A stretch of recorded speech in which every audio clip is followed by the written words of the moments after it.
Salut à toi et bienvenue sur la chaîne d'AG Bio.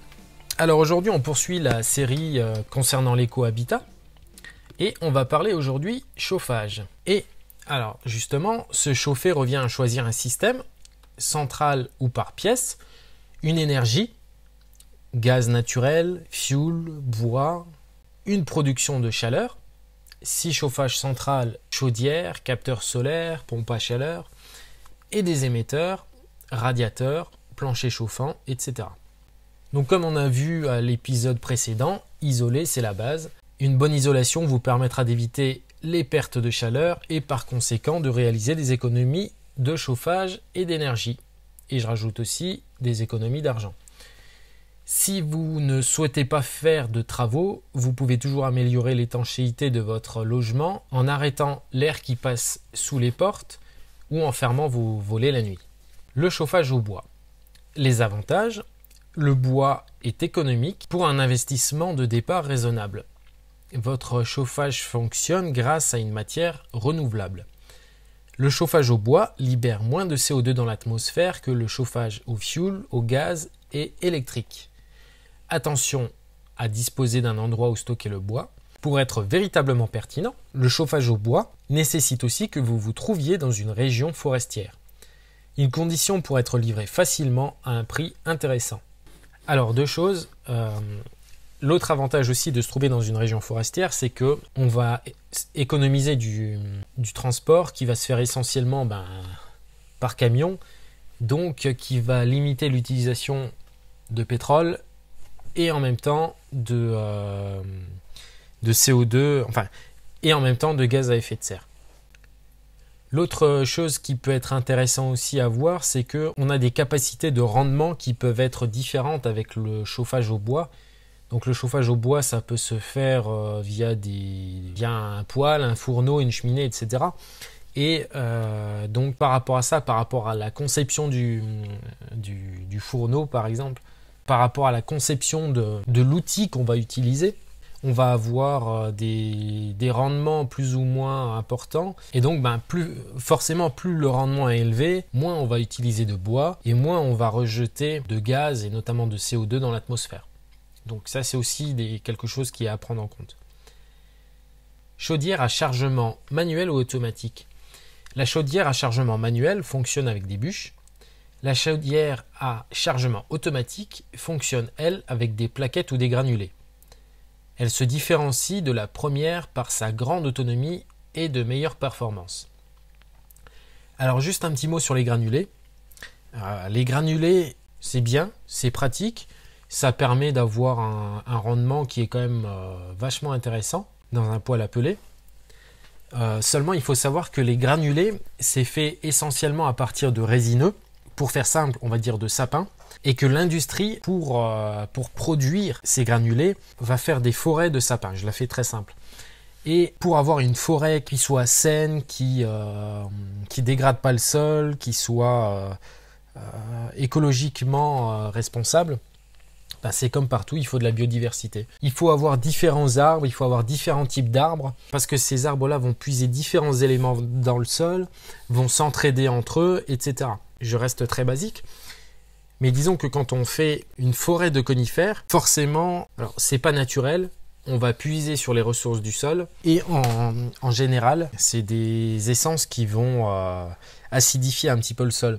Donc quand on fait que ça, c'est pas terrible. Ça permet aussi de rappeler que même quand on fait au mieux, ça permet jamais de faire des choses parfaites. Il y a toujours des inconvénients, on fait toujours au mieux par rapport à son environnement, par rapport à ses capacités. Rien n'est jamais parfait.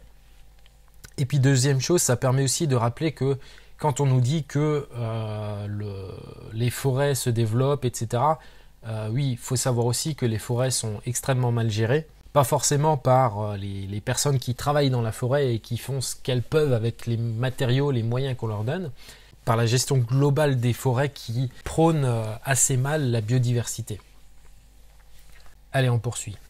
Bon à savoir, pour un achat économique et performant, vous pouvez vous fier au label Flamme Verte, le label de qualité du chauffage au bois élaboré avec le concours de l'ADEME, du syndicat des énergies renouvelables et des constructeurs d'appareils de chauffage.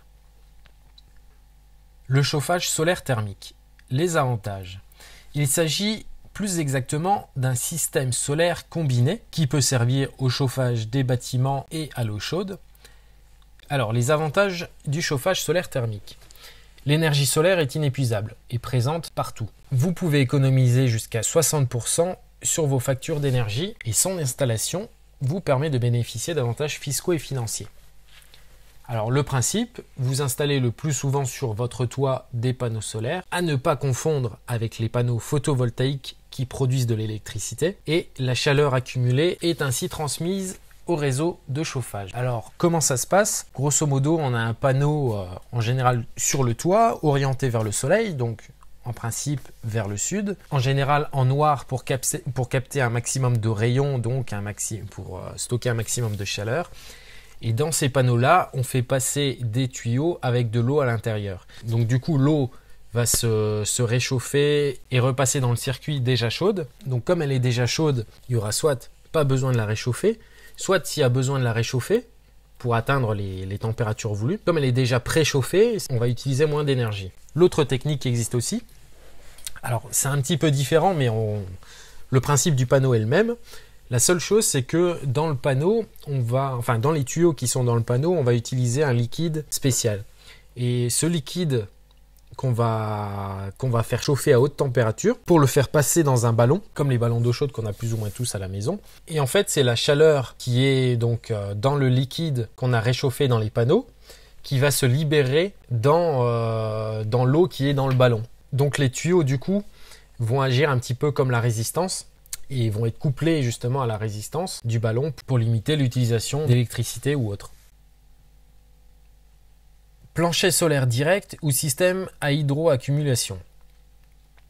Le système hydroaccumulation consiste à stocker la chaleur dans un volume d'eau tampon afin de la restituer quand nécessaire via des radiateurs fonctionnant à basse température. Comme son nom l'indique, le plancher solaire, lui, est un système de chauffage par le sol.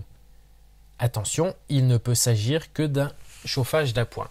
Ah oui, effectivement, s'il n'y a pas de soleil, ça va être compliqué de réchauffer l'eau ou le liquide en question. Ça reste un système complémentaire, mais ça permet gratuitement ou quasi gratuitement de limiter son utilisation d'électricité, de gaz, etc., etc. Les pompes à chaleur. Les avantages. Vous utilisez une énergie de toute façon stockée dans le sol, l'eau ou l'air. Vous profitez d'un crédit d'impôt. Les pompes à chaleur peuvent aussi être utilisées pour réchauffer l'eau sanitaire ou encore rafraîchir votre maison l'été. Alors ça aussi c'est génial. On va utiliser les calories qui sont naturellement dans le sol, l'eau ou l'air pour les ramener à l'intérieur de sa maison. Donc ça c'est génial. Ça permet de capter de la chaleur sans polluer en fait. Et l'autre avantage, dans le sol par exemple, on est sur une température qui est relativement stable.